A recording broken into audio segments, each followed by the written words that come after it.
money that dilutes the value of all of the dollars that were out there before, so that the purchasing power of the dollar gets crowded down, and we used to be able to buy a gallon of gas for 31 cents.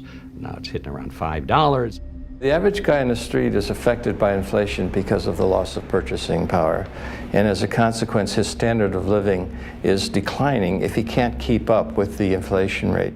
In many measures of a standard of living, Americans today are actually worse off. You can take my grandparents. My grandmother never worked, despite the fact that my grandfather was a carpenter, and they had 8 children. Could a carpenter, somebody without even a high school diploma, just working in a blue-collar job, support a wife and 8 kids today? Not a chance. With inflation rising faster than incomes, people were forced into more and more drastic measures to maintain their standard of living. With each new day, the work of a family begins again. When we went off gold backing of the dollar, what used to happen prior to that is the husband went to work, the wife stayed at home, raised the family. Because of inflation in the 70s, the wife went to work. So now you had 2 incomes that were necessary to produce and buy the same goods and services. In the 90s, we stopped saving. The savings rate basically got down to 0 because people were spending. They couldn't save in order to buy the same goods and services. Then we got to the last decade. The wife was already working. The savings were down to 0. They borrowed money. And so we've gone from 2 earners getting rid of our savings rate to borrowing money to keep pace with inflation. The average person is now forced to borrow well beyond their means, getting themselves deeply into debt. At first, this was to maintain a nice standard of living, but slowly, it has become necessary just to survive. By printing so much currency and devaluing it so heavily, it would seem that governments are essentially levying a hidden tax on their people.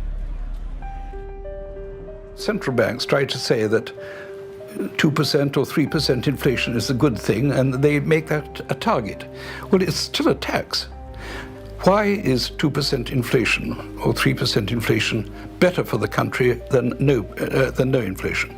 You'll be told, of course, that it's better than deflation, and you'll be told that people like to feel that their money or their jobs or their wages are going up by 2%, at least it's something. When in fact, that 2% is robbery, and what they get is going down by that amount. We are experiencing inflation these days. I mean, yeah, they say the CPI is up whatever it is, 2 or 3%. I mean, anybody who's alive knows that inflation is well beyond that, probably running double digits. The purchasing power of the average person has been deteriorating drastically. But in order to disguise this, governments have been skewing the figures in their reports to make it seem as if inflation is much lower than it really is. There is this curious distinction made, which most people don't understand, between core inflation and headline inflation.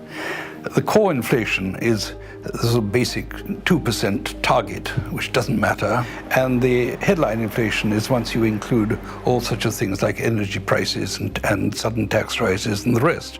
Well, the inflation rate is skewed. They use all kinds of contrivances to make the inflation rate look lower than what it really is. If the U.S. government were using the same CPI model that they did when President Carter was in the White House in the late 1970s, the inflation rate today in the United States would be 9 or 10%. That's how badly the currency is being debased. Now, the reason why they do that is there are a lot of inflation-adjusted responsibilities that the U.S. government has to pay out money to, for example, people on the Social Security system on an inflation-adjusted basis. If they keep the inflation rate low, according to their own statistic, that means they're paying out less. That means the government budget deficit is less. A thriving metropolis